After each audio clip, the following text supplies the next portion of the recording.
Scott Talley here with Network in Action. And this morning, we've got Joyce and David Wells with us. Good morning. Good morning. Good morning. Glad you could join us. We're going to jump in and talk a little bit about your background with Network in Action. Before we do that, let's just talk about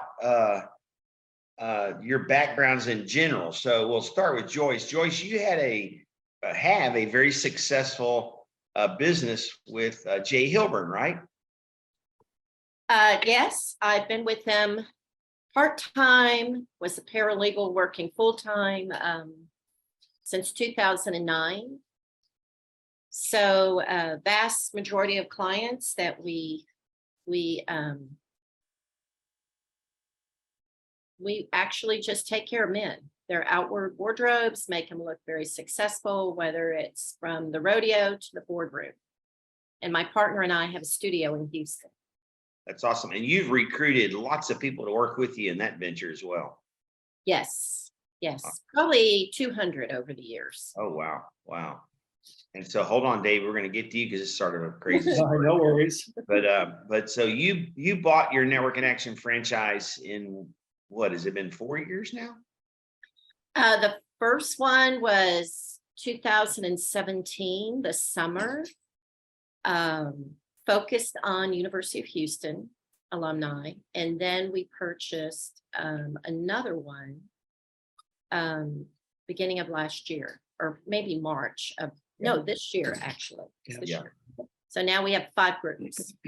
5 different groups. Mhm. If I remember right. So let me back up. So like 60% of our franchise owners, you ended up adding to your collection of groups. We're going to talk a little bit about the why behind that, but you were the first one to do something a little different. So historically, networking groups have been just purely geographical. And now you started pioneered a couple of different things. One was the alumni groups. Let's talk about that. But before we do, let's talk about David, because David came into the picture subsequent to the purchase of Network in Action. Yep. And congratulations on the marriage. David knows every man in Houston was after Joyce. I would always tease Joyce, like, Joyce, how do you do it? I mean, you must be fending these people off, fighting these people off. You can't have a business meeting because they all wanted to date. So David was the big winner. But anyway, that was around Absolutely. Around what time period? Say that one more time. When did y'all get married? That was So it was a year ago this past June. awesome. So 2021. And we met in February of 2020, just before COVID. So yeah, we're both widows, and but what's interesting, we met online, is that we have so much in common. She has 3 sons. I have 3 sons. She's a ex-military brat, and I'm a ex-military brat, and it's just a lot of commonality. We're both entrepreneurial, and in our thinking and our businesses, and so it just worked out beautifully. So Awesome. Lord had His hand on this for sure from the beginning. Awesome. And David brings a organizational back end assistance as well as the relationship. Yes. So, and what I mean by that is you don't need a whole lot of that, but David's been able to put some processes in place and work on some different pilot programs that we're working on to recruit members. So that's awesome.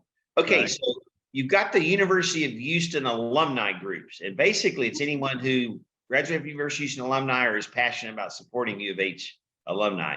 And those groups are spread out across the city of, greater Houston's probably 6 or 7, 8 million people. But you're also doing a virtual group, right? Yes, that's correct.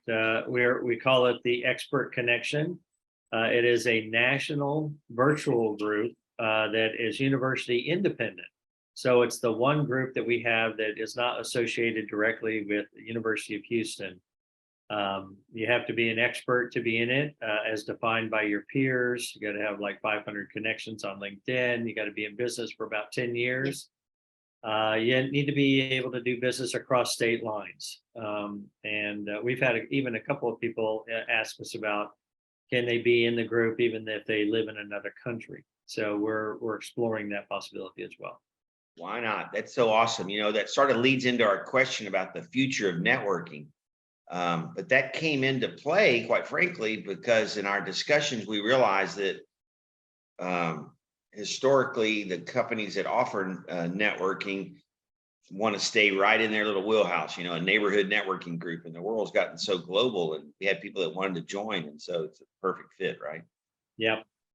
Yeah. I really think between Zoom and Network in Action, I mean this when I say I think we're making the world smaller, because like I said, we've had people on from China and South America and Australia, and got a guy joining us next week on the call from Israel. So, you know, people want to connect. They want to do business with each other, and there's no reason why we can't. So I love being part of that, and love y'all being a part of that. It's an awesome experience. I mean, I was from a young age. I was born in Germany and lived lots of different places since then. And so I was immersed and got connected to a variety of different cultures around the world. And I've always been fascinated with meeting and new people and learning about their culture, and of course now fascinated with their business. How do they operate their business, especially on a global market? Yeah, and it's fascinating to me that people want to do business with American business owners. And yet the flip side of that is, the more I've traveled, the more I realize there's some smart people all over the world. You know, that we don't have all the answers here. You know, That's there's sure. some really cool stuff going on in the world that we don't necessarily initiate as Americans. So, but also you have, if I correct me if I'm wrong, but there's one other sort of specialty group. Talk about that group with Catherine Brown a little bit. How does that group differ, and what does that look like? Wow, that's an amazing group. All business owners, leaders, principals, and they're all B2B group. And Catherine Brown is a sales business coach. Actually has written a book about it, How Good Humans Sell. Recommend it highly. But she reached out to us and wanted to do a group with us. I've known Catherine for long before Network in Action, and it's been a really good partnership to do that. She leads it, but we're there too. We do the back end and supporting. So it's kind of nice having somebody else do most of the recruiting and helping with that group. But we're still there all the time. But then if we don't need to be there, we don't have to. Right. Yeah. So I think what's cool about the beginning of this conversation is, obviously we've talked about the flexibility you have as a franchise owner. And Right. I sort of like to self on partnering with smart people. I mean, I hear that all the time when people talk to our franchise owners, and like, oh my gosh, you've got such a talented group of people. You know, we have probably right up to 30% of our franchise owners are business coaches, and we have an attorney, we have a couple of Navy SEALs, we have just super talented entrepreneurs like you all, who've owned other businesses and been successful with other businesses. So I don't have to put my thumbprint on every single decision. And I think what you've talked about this morning sort of highlights that. You have the flexibility to go create a group that you know is going to be successful, and then lead that group, and follow our little manuals and processes, and use our trademark, but have a lot of freedom. I think Yes. that's an important point you just brought up. Yes, we have the flexibility to kind of run this business and run these the way we would like to. But being able to do that with a foundation that Network in Action has provided is really the key.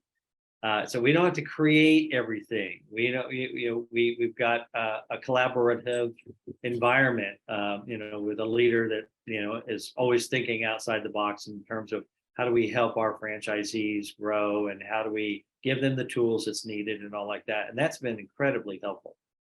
Good. So we know there's 6 differences. I'm going to let each of you handle this question. It can be different answer for each of you, but what are the differences? So let's just highlight, we have a monthly meeting instead of weekly. We have professional leaders like yourself, state-of-the-art technology. We require a little extra on the background check. And then obviously we have our guarantee and our extra opportunities to network, which is a big part of what you all do. But without me putting words in your mouth, each of you, what would you say are the 2 or 3 things that you've seen really create a different experience for business owners? Well, I think the main thing in living in the Houston area and driving everywhere and how long it can take you from one side of the city to the other. Um, Once a month meetings. When I was in a BNI, I was in one that met over in your part of town at the old Benji's. Oh, yeah. And but we live in Richmond, Fulshire area. Mhm. So every day, just trying to make it by a certain time because it was so strict about time. And attending a weekly was from 11:30 to 1, very structured meeting that you only network the first 15 minutes. And then it was a very structured meeting, which in my part was very difficult for me. You didn't really get the opportunity to talk, nor did you really get the opportunity to network in that meeting. And I can tell you that I got several speeding tickets trying to be there on time. The food was great, but it was very restrictive to me and practically took my entire day to do that meeting. Yeah. And It's that's the incredible. biggest thing. Yeah. It's incredible how little networking goes on in a traditional networking meeting for 38 years and how smart people sit through it, all for the opportunity to connect with people, which is important. But most of the connection takes place outside the meeting on your own dime and on your own time. The organization is not providing. I totally agree with you. And I think that once a month brings people back into the fold like yourselves, people who I want to network with, owners and decision makers, because it's not so a huge time suck. What about you, David? What do you think? So I think that the option to network outside of the groups through the national, network with the nations, then you've got the sales mastery, and then you've got the focus forum.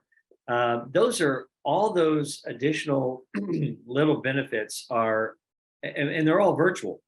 So people get a chance to, from their desk, in their office, wherever they're working, they can just log on. They're there for an hour and a half or so, and they actually get to connect with other people that they might not have ever seen or connected with. And that's like that additional value that I think people find incredible as far as a resource. Yeah, it goes along with my theme of it's just so much more difficult to run a business today than it used to be. There's so many more moving parts. Yeah. I mean, on every facet, whether it's what you need to do accounting wise, or what you need to do HR wise, or what you need to do marketing for sure, page one placement, Google and SEO search and 5-star reviews, and all these things that are so much more complicated and time consuming. That I think that's where we can start to step in. I like to say that where we're headed is sort of like a HubSpot with a meeting. If somebody needs a service, they should be able to come to their franchise owner and say, where can I get that service? And hopefully we're providing it at corporate. Right. It's a matter of clicking on a button. So awesome. We've talked about the future of networking. We've talked about the things that makes networking different. What would you say to somebody about the importance of networking? So Joyce, your entire business you built with 200 plus people that were working with you, obviously came a bunch through networking, but talk to me about why it's important for businesses to network. It's building those relationships. People want to, first off, they need people, whether it's virtual or in person, and they want to build relationships with them. And that is the most important thing, whether I'm selling men's custom clothing or I'm helping somebody grow their business by being a member of one of our groups. They want to build relationships. And that is something that is missing in their business. And the other thing about it is we've had lots of members that just like to belong to a community. And they miss community. So we have members that don't really need a lot of business. Yeah. But they want to belong to a community of experts that they can either use those expertise services themselves or be able to refer to a client. For instance, one of our CPAs said, I don't need a whole lot of new business. What I need is to be able to refer my clients to some of the members. Yeah. That's such a great point. I call it networking 3.0. When a business owner understands it's not about me getting referrals, it's about me being a trusted source to my customers. Because they'll never leave me over price if I refer them to a vendor that they need, that they have a great experience with. And you have a lot better chance of doing that with a large, successful network. Yeah. You want to add anything to that, David? Well, some of the things there's a couple of things. One, that this is the premise is really about reciprocity. You give first and then you receive. And that is really kind of your professional graduate level networking mindset. And people do that. What they find is that they get so much more back. And that's one of those value things. I think another one that we've kind of discovered is that people really find value in your second and third connections with the group. They may not get connected, they may not be able to utilize a service on, somebody that they're actually meeting with in the meeting, but they've got connections and their connections have connections. And that's where we really find the gold, where people can really expand that network. And it's really kind of like, a LinkedIn kind of model, but it's in real life. It's reality. Yeah. And it adds one feature that I always say that LinkedIn will never have. And I've noticed this, especially over the last year. Think about this. You may already have, but because your members already trust and know you and like you, Joyce and David, when you bring someone in, the connection is almost instantaneous because they trust that you're not going to bring in a person that doesn't fit. They've experienced it over the last however many months. So I've just been able to notice that we're circumventing the whole 2 years to get to know, like, and trust and expect a referral. It's being circumvented by our model where they've watched you in action now for months and months and months. I'm like, okay, they got my back. They're not going to bring a bum in here. And as soon as when someone comes in, that trust is almost instantaneous. And it's something you can't get anywhere but network connection. Yeah. Well, we have to spend a significant amount of time building relationships before these people are brought in, and so we have to model that, and we hope that our members will see what that looks like as well. And I think you hit on two things also. Coming out of COVID, there's more of a desire to have that community than ever before. That's not something you just read about. It really is true, and I think it is sort of like they some of our members, I notice, they don't care about referrals being sent to them.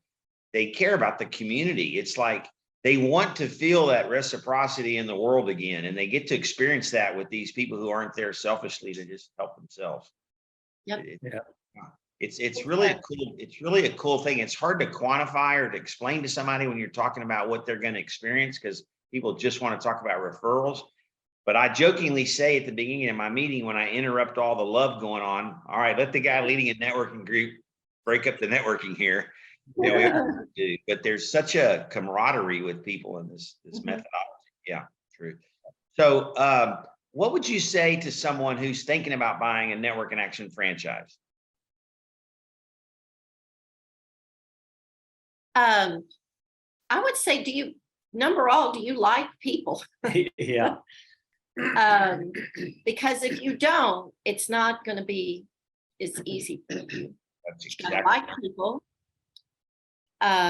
People want to spend time with people, and you want to look at it as being almost like a servant leader. Yeah. If you have another business, that's awesome. I recommend that you're using that other business to show that you do have a network and that you do have business experience, but you're there to serve your members. When you have that in mind, then you're just gonna flourish. You're gonna have to probably get out of your comfort zone. But you are serving your members, you're serving the community, and you're helping other businesses grow. And if you don't have the resource, you're going to help them find that. It's Dave, you want to add to that? Well, it's one of those things, just like any entrepreneurial venture, it takes work. It takes time to build. Some people have got a built-in set of connections already. But even with our B2B, even Catherine, who is a expert salesperson, found out that, hey, even though she had all these connections, not everybody wants to, participate. And so she's had to work, and it's taken a little longer than what she thought it was going to. But it's so worth it, because as you build this this business, it's about relationships. Yeah. And some of these people that we've built relationships now are friends, Mhm. and it's funny how that translates, because normally when you have customers, I mean, you want to have a good relationship with them, but a lot of times people will keep them at arm's length, but that's not the way it's working here. No, that's right. We decided to have a holiday party over here last minute, I think 3 days before Christmas Eve. And all I did is post it on my member sites, and we had 34 people here. Awesome. stopping in. Wow. Yeah, and they were all paying customers, and it's sort of embarrassing. I mean, they're my best friends. Yeah, yeah. Well, they're getting a service, that they can't get anywhere else. Yeah, and they really like each other. That's what I'm like. Oh my gosh, y'all! It was 17 degrees, and I'm like, I thought nobody's going to come. And we had a house full of members and customers, and had a ton of fun. Yeah. Yeah. That's awesome. Yeah. We actually had everyone pull a word out of a bag, and I filmed a 1 minute with Maxwell type situation, and everyone got up, and I said, "Now, you don't have to play." But by the time we were finished, every single person got up, sat in a chair. They were crying. They were telling stories about it. Was really the most incredible party we've ever had. It was done. Wow, that's awesome. Yeah, totally spontaneous. I just told my wife, let's have some people over. We weren't here last Christmas. It was fun. Okay, on a scale, last two questions. What would you do different if you had anything to do different? And then maybe you wouldn't. Well, from the first franchise, there were a lot of setbacks globally, and in Houston, because it was right before Hurricane Harvey. Oh yeah. And then my husband passed away in 2018. So there were a lot of setbacks, but I probably would have started a little earlier than trying to wait, get going right away. Yeah, get going. And I probably would have done my research and looked at, okay, how many prospective members could I already start before I get started? Yeah. And then I'd have my group already ready to go before I even possibly purchase my franchise. Just in that perspective, I don't know if that's legally right, but boy, it sure makes it easier. It's amazing the success you've had in spite of a massive hurricane that was really tore the city apart for months, and then loss of your spouse, and COVID, for 2 years, and all the uncertainty around that, dancing around that. But you are doing a great job. Okay, y'all get to both answer these three questions. On a scale of 1 to 10, how do you feel like Network Connection provides you a vehicle to create the income you want? 10 being the best and 1 being not so good. So either adding more members or adding more groups.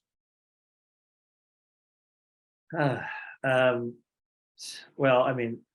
since I've been a part of this, it seems like every time we come together on a Monday morning meeting, Scott's got something new that we need to be looking at, so I probably have to say, right around 10, 9, 10, right in that level.